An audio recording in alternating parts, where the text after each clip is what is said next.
뇌졸중, 이게 크게 두 가지가 있어요. 혈관이 막히거나 아니면 터지거나. 오늘 이 두 가지가 어떻게 다르고 솔직히 뭐가 우리한테 더 무서운 건지 한번 제대로 파헤쳐 보겠습니다. 자, 그럼 바로 본론으로 들어가 볼까요? 혈관이 막히는 뇌경색, 그리고 터져버리는 뇌출혈. 여러분, 둘 중에 뭐가 더 치명적일 것 같으세요? 아마 정답을 들으시면 깜짝 놀라실 겁니다. 이거 보세요. 숫자를 보면 와, 차이가 정말 확 나죠? 뇌경색은 사망률이 한 5% 정도인데 뇌출혈은요, 무려 40%예요. 아니, 이 차이 너무 충격적이지 않아요? 도대체 왜 이렇게까지 차이가 나는 걸까요? 네, 무려 8배입니다. 뇌출혈이 뇌경색보다 8배나 더 위험하다는 거죠. 이 숫자 하나가 모든 걸 말해주고 있어요. 뇌출혈이 왜 이렇게까지 무섭냐면요. 그 첫 번째 이유가 바로 우리 뇌 자체의 특성 때문이에요. 우리 뇌는요, 막 단단한 근육 같은 게 아니에요. 오히려 뭐랄까 연두부처럼 엄청 부드럽고 거의 물에 가까운 그런 조직이거든요.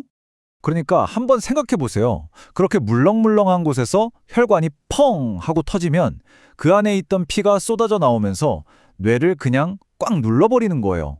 물리적인 압박이 엄청나죠. 근데 여기서 끝이 아니에요. 이게 더 무서운데 쏟아져 나온 피가 주변 뇌세포들한테는 말 그대로 도구로 작용해요. 세포를 그냥 파괴해버리는 거죠. 그래서 골든타임 안에 병원에 가도 회복이 정말 힘든 겁니다. 아니, 그럼 이렇게 끔찍한 뇌출혈은 도대체 왜 일어나는 걸까요?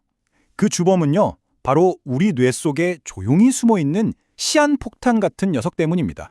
네, 그 시한폭탄의 이름이 바로 뇌동맥류입니다. 이게 뭐냐면 혈관벽에 좀 약한 부분 있잖아요. 거기가 계속되는 혈압을 못 이기고 풍선처럼 꽈리 모양으로 부풀어 오르는 거예요. 진짜 무서운 게 뭔지 아세요? 이 뇌동맥류라는 게 터지기 바로 그 직전까지 아무런 증상이 없다는 거예요. 뭐 머리가 아프다거나 하는 그런 신호가 전혀 없어요. 말 그대로 뇌 머릿속에서 소리소문 없이 자라는 시한폭탄인 거죠. 자, 지금까지는 갑자기 펑 터지는 뇌출혈 얘기를 했죠. 그럼 이번엔 다른 종류의 살인자, 뇌경색은 어떻게 생기는지 한번 볼게요. 뇌출혈이 갑작스러운 폭발이라면 뇌경색은요, 무려 10년 이상에 걸쳐서 아주 천천히 조용히 진행되는 문제입니다. 이 과정의 이름이 죽상경화증인데요. 말이 좀 어렵죠?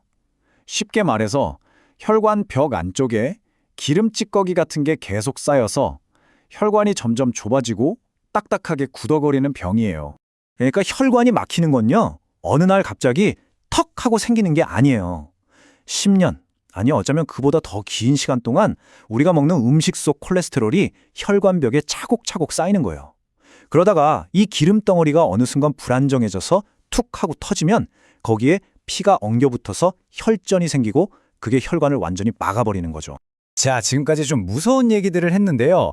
다행인 건, 그리고 정말 중요한 건 이 두 가지 뇌졸중 모두 우리가 충분히 예방하고 관리할 수 있다는 겁니다.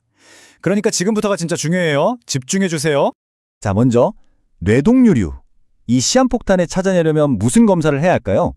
많은 분들이 MRI 찍어야지 하시는데 사실 핵심은 MRI가 아니라 MRA입니다. 이게 뭐가 다르냐면 MRI는 뇌 조직, 그러니까 뇌의 살을 보는 거고요. MRA는 특수 기법을 써서 다른 건 다 지우고 오직 혈관의 모양만 선명하게 보여주는 거예요. 그러니까 뇌 속 시한폭탄을 찾으려면 MRI를 찍어야 합니다. 그래서 40세가 넘으셨다면 이 두 가지 검사는 꼭 기억해 두세요. 첫 번째, MRA를 찍어서 내 뇌혈관에 혹시 시한폭탄이 자라고 있지는 않은지 확인하는 거. 그리고 두 번째는 경동맥 초음파. 이건 뇌로 피가 올라가는 길목인 목혈관에 기름 찌꺼기, 즉 플라크가 얼마나 꼈나 보는 거예요. 왜냐하면 목혈관이 깨끗하면 우리 몸의 다른 혈관들도 건강할 확률이 높거든요.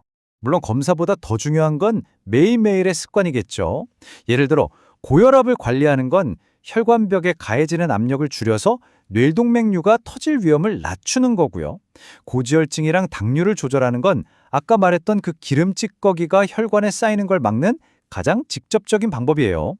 여기에 매일 1시간씩 꾸준히 유산소 운동까지 더해준다면 이야, 이게 바로 내 뇌를 지키는 최고의 방패가 되는 겁니다. 자, 이제 거의 다 왔습니다.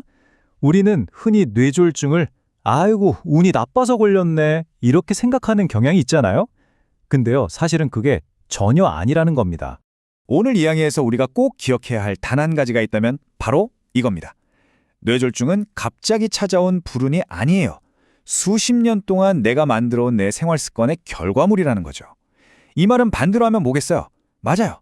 지금부터라도 내 습관을 바꾸면 충분히 막을 수 있다는 희망적인 이야기이기도 합니다. 결국 우리가 100세 시대를 살아가는 데 있어서요. 돈이나 명예, 이런 것보다 훨씬 더 중요한 게 바로 깨끗하고 건강한 혈관이라는 거예요. 이게 진짜 시간이 지나도 가치가 변하지 않는 최고의 자산인 셈이죠.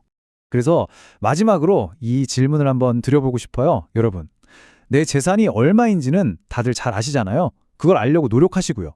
그렇다면 우리 생명과 직결된 가장 중요한 자산, 바로 여러분의 혈관 건강에 대해서는 얼마나 알고 계신가요? 오늘 이 이야기를 계기로 한 번쯤 내 혈관 상태를 점검해 보시는 건 어떨까요?